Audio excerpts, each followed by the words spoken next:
우리는 지난주에 지극히 비싼 향유인 나드 한 근을 예수님의 발에 붓고 자기 머리털로 주님의 발을 닦아드렸던 마리아를 통해서 헌신이 무엇인지, 그리고 헌신은 어떻게 하는 것인지를 함께 나누었습니다.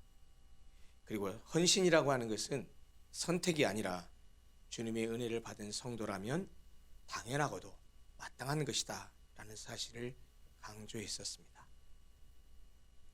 오늘 나눌 말씀은 인류의 죄를 대신해서, 나의 죄를 대신해서 죽기 위해 어린 나귀를 타고 예루살렘으로 들어가시는 메시아요, 우리의 왕이신 예수님에 관한 내용인데요. 지난주에 보았던 향유를 부은 마리아의 이야기 후에 바로 이어지는 내용입니다. 오늘 본문을 보면 첫 절에, 12절 첫 절에 그 이튿날에는 이라고 해서 그 이튿날이라는 표현이 있는데, 그것은 어떤 이튿날이냐면 우리가 지난주에 봤었던 마리아가 예수님의 발에 향유를 부은 그 다음 날을 말합니다. 요즘 우리식으로 말하면 그날이 바로 소위 고난주간의 첫날인 일요일에 해당합니다. 사실 이 일주일간은 예수님에게는 그의 생애 마지막 일주일이었습니다. 우리가 지난주에 보았듯이 예수님은 유월절 엿새 전에 베다니에 오셨습니다. 우리 민족은 설이나 추석과 같은 이런 민족의 명절이 되면 보통 어떻게 합니까? 고향을 찾고 부모님 또는 형제 자매를 찾지요. 그러나 유대인들은 그들의 최대 명절인 이 유월절이 되면 유월절 축제를 즐기기 위해서 다 전국에 흩어져 있는, 심지어 다른 나라에 있었던 유대인들조차도 예루살렘으로 집결했습니다. 그런데 베다니에 오셨던 예수님은 구약 선민 이스라엘이 애굽의 압제에서 벗어나서 해방된 것을 기념하는 그 유월절에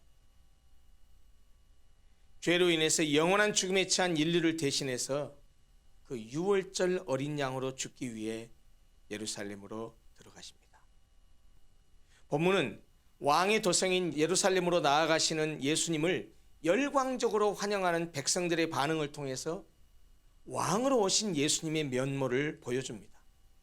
또 어린 나귀를 타시는 예수님의 모습을 통해서는 겸손히 십자가를 향해서 가는 참된 구원자로서의 면모도 동시에 보여줍니다.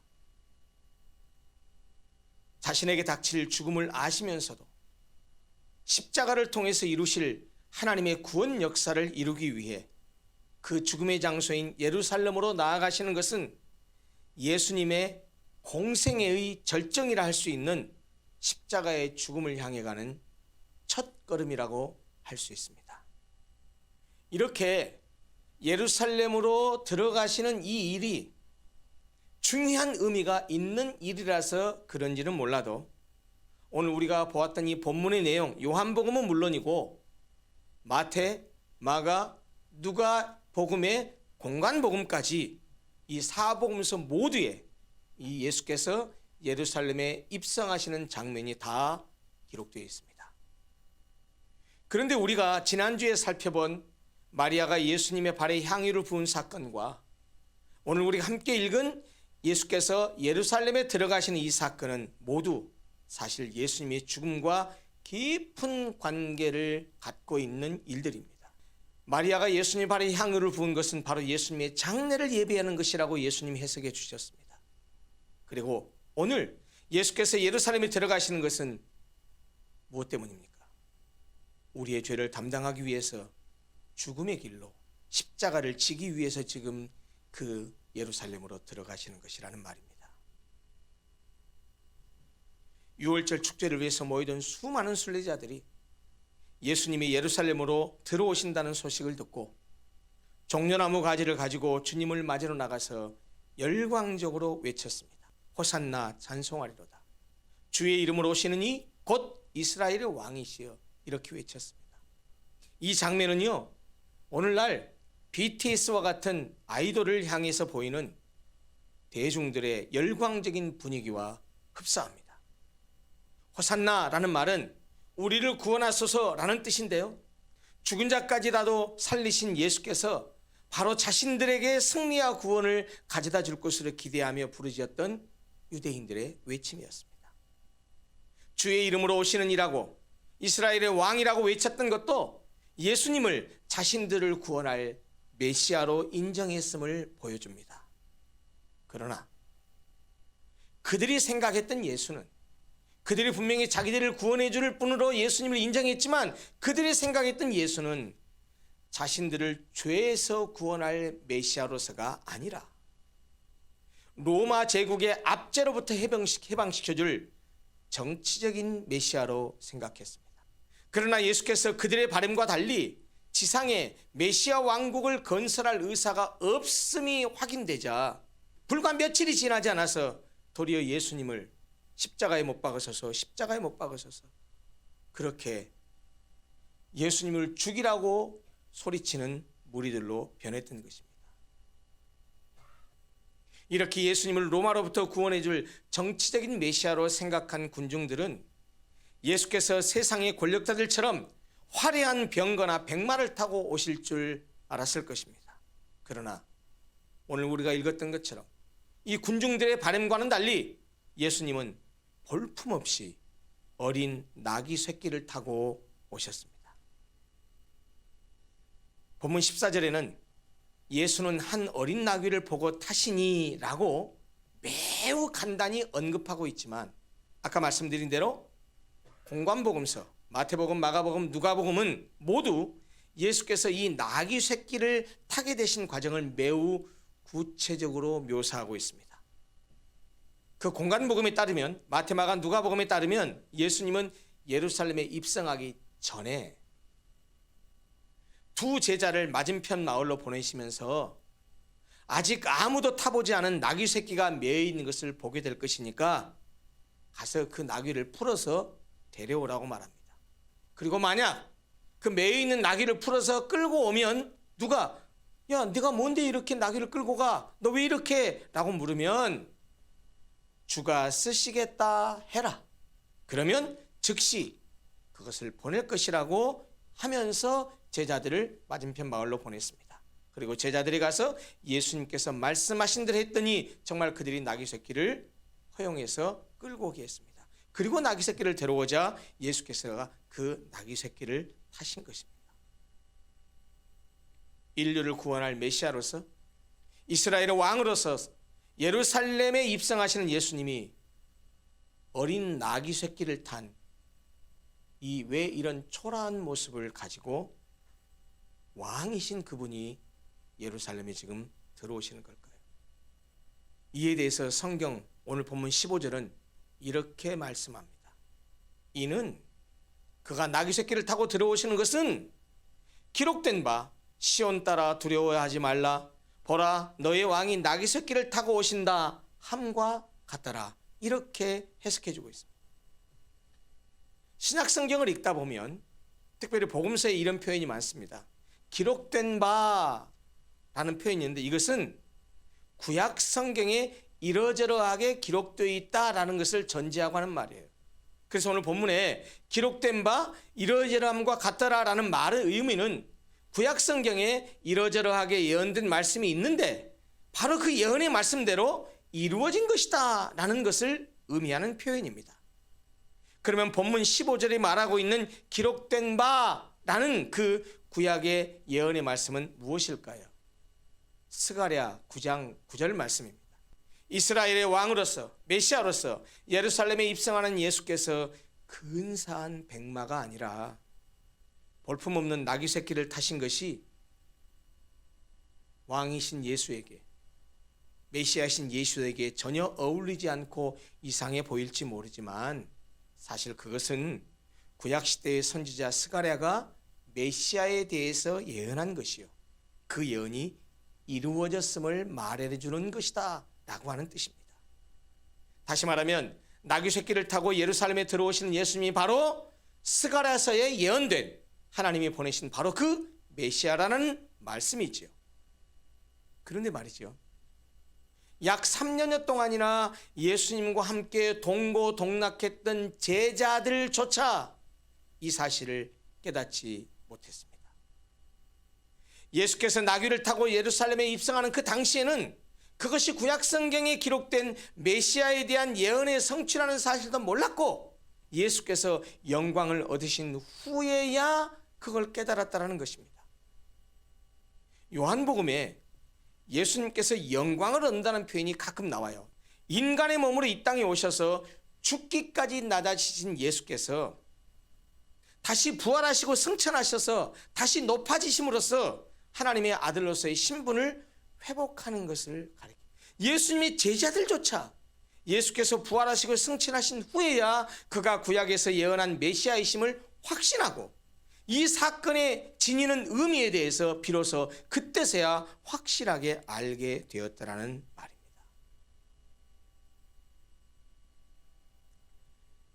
본문 17절과 18절은 사실은 문맥상은 저 앞에 12절, 13절 이후에 붙이면 더 좋을 것 같은 말씀입니다. 왜냐하면 17절과 18절은 예수님께서 예루살렘에 입성하실 때 큰 무리가 예수님을 환영하며 맞이하게 된 이유와 배경을 설명해 주고 있기 때문입니다. 거기에는 17절, 18절에 뭐라고 말씀하십니까? 예수께서 나사로를 무덤에서 불러내서 죽은 자 가운데서 살리실 때 예수님과 함께 있었던 무리가, 다시 말하면 예수님께서 나사로를 살리신 장면을 두 눈으로 똑바로 뜨고 보았던 그 사람들이 죽은 나사로를 살리신 그 표적에 대해서 다른 사람들에게 증언했다고 합니다. 죽었던 나사로를 다시 살리는 기적의 현장을 목격한 사람들이 다른 사람들에게도 그 사실을 전해 주었다라는 말이에요. 그래서 예수님이 죽은 자를 살리셨음을 많은 사람들이 알게 되었고, 바로 그것 때문에 큰 무리가 운집해서 예루살렘에 입성하시는 예수님을 열렬하게 환영하게 되었다라는 것을 설명하고 있습니다.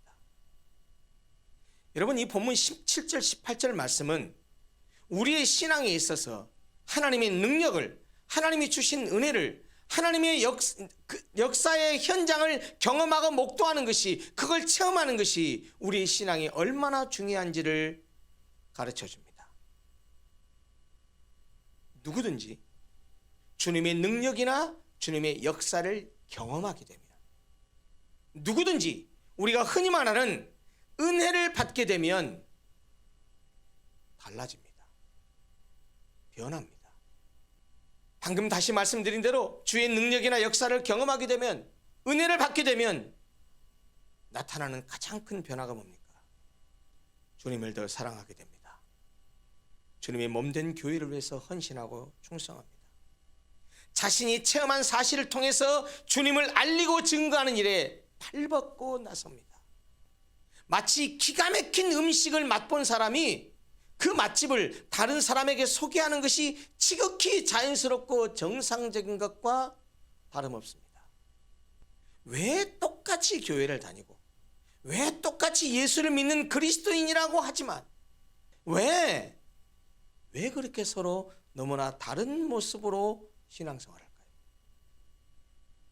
왜 어떤 사람은 지난주에 함께 나누었던 마리아처럼 자신에게 귀하고 소중한 것을 아낌없이 드리는데 돈도, 시간도, 재능도, 그 어떤 것도 아까워하지 않고 주님께 헌신하는데, 왜 어떤 사람은 한 끼 식사값도 안 되는 주일헌금을 하면서 그것을 아까워하고 11조를 드리는 것에 엄두를 내지 못할까요? 왜 어떤 사람은 강단에서 선포되는 하나님 말씀 앞에 두려워 떨며 그 말씀에 순종하려고 하고, 왜 어떤 사람은 선포된 하나님 말씀에 아무런 생각이 없고 아무런 관심이 없을까요? 왜 어떤 사람은 교회에 무슨 일이 있다고 하면 발벗고 나서지만 왜 어떤 사람은 강 건너 불구경하듯이 할까요? 세상의 어떤 조직이나 모임도 회원이 감당해야 될 기본적인 의무라는 것이 있습니다. 상식입니다.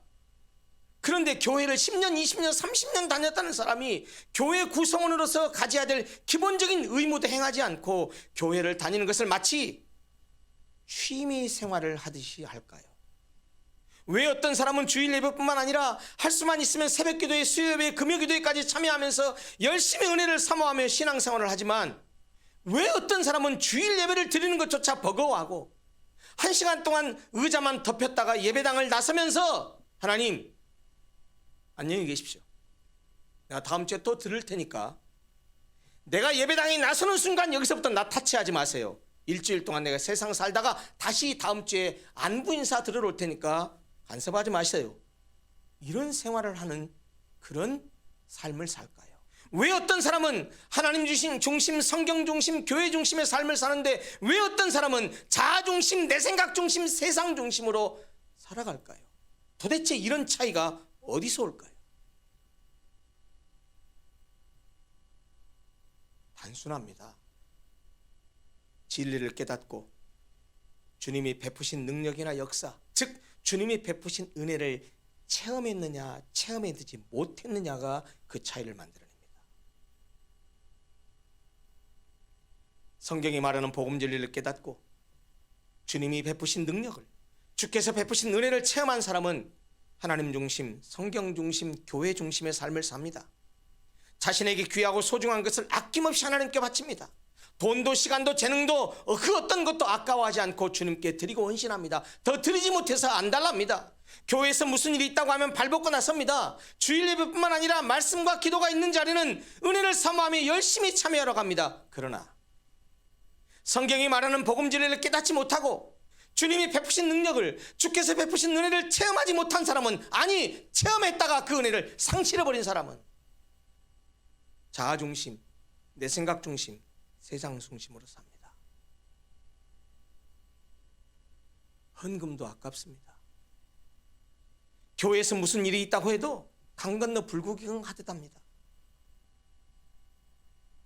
여러분 어떤 쪽에 속한 사람입니까? 성경이 말하는 복음 진리를 깨닫고 주님이 베푸신 능력을, 주께서 베푸신 은혜를 체험한 사람에게 속했다면 참 좋겠지만 그러지 못하다 하더라도 결코 낙심하지 마십시오. 16절 봐보세요. 예수님을 3년 동안이나 동고동락하면서 따라다녔던 제자들도 예수님이 나귀 새끼를 타고 예루살렘에 들어가시는 이 사건의 의미를 당시에는 몰랐다고 하잖아요. 복음 진리를 깨닫고 주님이 베푸시는 은혜를 체험하고 경험하는 것은 하루아침에 이루어지지 않는 것이 사실입니다. 성도가 영적으로 성숙해 가고 주의 뜻을 분명하게 분별하는 것도 시간이 필요한 것은 사실이에요. 여러분 귀담아 들으십시오. 중요한 것은 진리를 깨닫는 데 관심을 가져야 되고 주님이 베푸시는 능력과 은혜를 체험하는 것에 모든 관심을 가져야 한다는 사실이에요. 교회를 다니면서 신앙생활하면서 가장 크게 관심을 가져야 될 것이 복음 진리를 깨닫는 것이요 주님의 은혜를 체험하는 것이라는 거예요. 제가 계속해서 강조하잖아요. 기독교 신앙은, 예수를 믿는 것은 단순히 교회를 다니는 것을 의미하는 것이 아닙니다. 하나님을 믿는 신앙생활을 한다는 것은 기독교라는, 교회 생활이라는 액세서리를 착용하는 것이 아니에요. 여러분 신앙은 이론이 아닙니다. 신앙은 지적인 세계가 아니에요. 신앙은 체험의 세계. 특별히 기독교 신앙은 더더욱 그러합니다. 예수를 믿는다면, 하나님을 믿는다면, 기독교를 믿는다면 간절히 바라고 소망해야 되는 것이 있습니다. 예수 그리스도를, 하나님을, 은혜를 체험하는 거예요. 단순히 일요일에 교회를 왔다 갔다 하면서 야 이번 주도 나 예배 드렸어?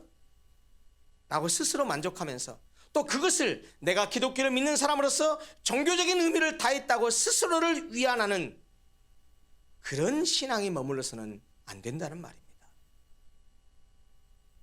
반드시 복음 진리를 깨달아야 합니다. 반드시 하나님의 능력과 역사를 체험해야 합니다. 반드시 주님이 주시는 은혜를 받아야 한다는 말이에요. 혹시 나는 아직 그런 체험을 아직 하지 못한 것 같다고 생각되시면 성경이 말씀하시는 대로 후히 주시고 꾸짖지 아니하시는 하나님께 그 은혜의 체험을 좀 간구하십시오. 하나님을, 주님을 은혜를 체험하게 해달라고 매달리고 또 간절히 기도하십시오. 은혜를 주시려면 주시고 말라면 마세요. 이런 자세와 태도가 아니라 하나님 제발 저를 불쌍히 여기셔서 은혜를 주옵소서라고 간절하고 간절하게 매달리라는 말입니다. 여러분 우리 속담에도 있잖아요. 우는 아이에게 젖준다고요.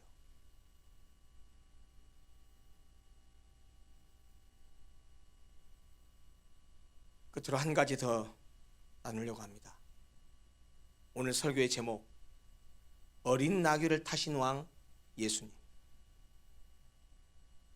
왕인데, 메시아인데 어린 나귀를 타고 예루살렘에 들어가셨습니다. 예수께서 나귀 새끼를 타신 것은 그가 하나님이 보내주신 구원자 메시아이심을 보여주는 거예요. 스가랴서가 예언한 그분이 바로 이분이다 라고 하는 것을 말해주는 거예요. 동시에 예수 그리스도께서 온유하고 겸손한 평화의 왕이라는 사실을 말해줍니다. 달리 표현하면 메시아의 왕이신 예수님은 십자가를 지기 위해 나귀 새끼를 타고 예루살렘에 들어가심으로써 낮아짐과 겸손 그리고 사랑과 희생이 무엇인지를 직접 보여주셨습니다. 오늘날 이렇게 퇴락해 가고 있는 한국 교회를 바라보면서 이구동성으로 하는 말이 있습니다. 교인들도 이렇게 말하지만 교회 밖에 있는 불신자들도 교회를 향해서 유사하게 말합니다. 그게 뭔지 아세요? 한국 교회 안에 십자가 정신, 십자가 신앙이 사라져가고 있다. 예수님이 십자가를 지시면서 보여주신 낮아짐과 겸손, 사랑과 희생이 바로 십자가 정신입니다. 그리고 예수께서 십자가에서 보여주신 그것을 믿고 따르는 신앙이 바로 십자가 신앙입니다. 따라서 예수를 믿는다라고 하는 것은 그 십자가의 정신, 십자가의 신앙인 겸손과 낮아짐, 사랑과 희생의 삶을 사는 거예요. 지금 당장 내가 그렇게 살지는 못하고 있다고 해도 겸손과 낮아짐, 사랑과 희생이 그리스도인이 가져야 될 마땅한 삶의 원리라는 사실을 믿고 내가 지금 그렇게 지금 살고 있지는 못하더라도 그렇게 살기 위해서 노력하고 애쓰고 발버둥 치는 것, 그게 신앙생활이에요. 그런 점에서 예수님을 믿는 사람들로 구성된 신앙 공동체인 이 교회가 바로 그것, 예수님의 겸손과 낮아짐, 사랑과 실천을 구현하는 훈련하고 실천하는 장이라는 사실을 기억해야 됩니다. 다시 말씀드려요. 교회가 뭐냐? 예수님을 믿는 사람들로 이루어진 신앙 공동체잖아요. 예수님을 믿는다는 게 뭡니까? 예수의 그 십자가 정신, 그 십자가 신앙을 따르는 거예요. 그러면 교회는 그 예수께서 보여주신 십자가의 정신과 십자가의 신앙 뭐예요? 겸손과 낮아짐, 사랑과 희생을 구현하고 그리고 사랑과 그 희생을 실천하고 훈련하는 그런 실천의 장이라는 거예요. 세상에서 잘 나가는 사람이라 해도 교회에서는 겸손히 낮아져서 섬기는 자리를 찾아가야 합니다. 집에서는 빗자루나 걸레를 들어본 적이 없고 청소기를 한 번도 돌려본 적이 없다고 해도 교회에서는 걸레와 빗자루를 들고 청소기를 돌릴 줄 알아야 됩니다.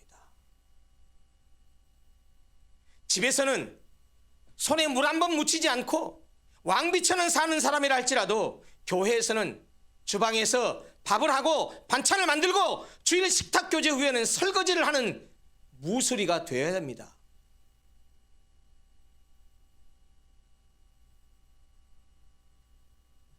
그렇게 한 달에 한 번 식사당번으로 봉사하는 것이 귀찮고 시간 내기 어렵고 힘들다고 해도 나의 희생으로 다른 사람을 섬길 수 있다고 한다면 그것을 기쁨으로 감당하는 것이 믿음이라는 말이에요. 그게 예수 믿는 거예요. 오늘날 이런 십자가 정신, 십자가 신앙을 교회에서 찾아보기 어렵다면 이것보다 더 비극적이고 비참한 일은 없을 것입니다. 로고스 교회 성도 여러분, 매주 우리의 손에 쥐는 이 주보, 교인들이 바뀌는 내용만 관심 있을지 모릅니다. 주일 예배 순서, 광고, 여기만 관심 있을지 모르겠습니다. 혹시 여러분, 이게 주보 표지죠? 바로 옆면에 맨 위에 로고스 교회는 이라는 타이틀 아래 10가지 교회를 소개하는 글을 주의 깊게 읽어보신 적이 혹시 있으십니까? 그것은 교회를 설립할 때부터 우리 교회가 지향하는, 그리고 우리 교회가 세우고자 하는 우리 교회의 정체성임과 동시에 우리 교회의 목표입니다. 그 10가지 중에 첫 번째가 뭡니까? 주어 한번 보시겠어요?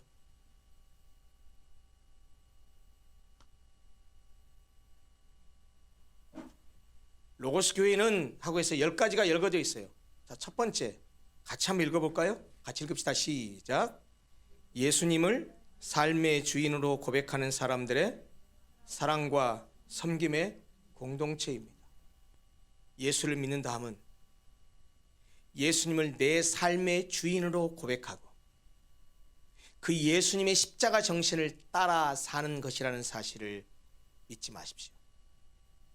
만약 우리 교회가 이런 십자가 정신, 십자가 신앙을 잃어버린다면 이 땅에 존재할 이유가 없습니다.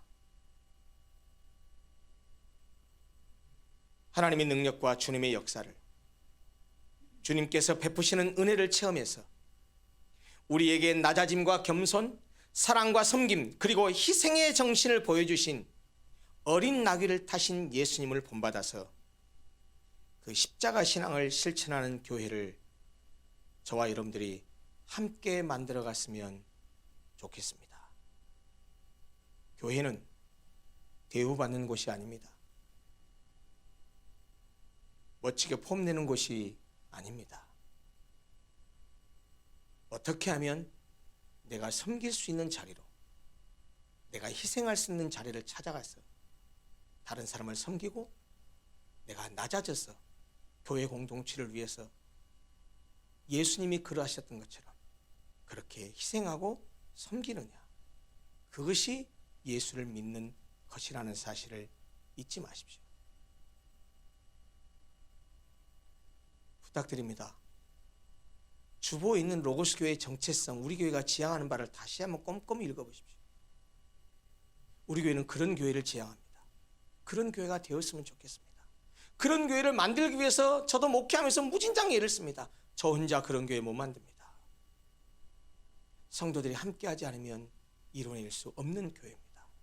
사랑하는 성도 여러분, 어린 나귀를 타신 그 예수 그리스도의 그 모습을 통해서 낮아짐과 겸손, 사람과 섬김, 그리고 희생의 정신을 본받아서 이 교회 안에서 바로 그 정신을 실현하는 장으로 삼아서 열심히 그렇게 훈련하고 또 그런 신앙으로 살아가는 모습을 통하여 우리 교회가 아름다운 사랑과 섬김의 공동체가 되게 되기를 간절히 소원합니다. 함께 그런 교회를 이루어 가십시다. 기도하겠습니다.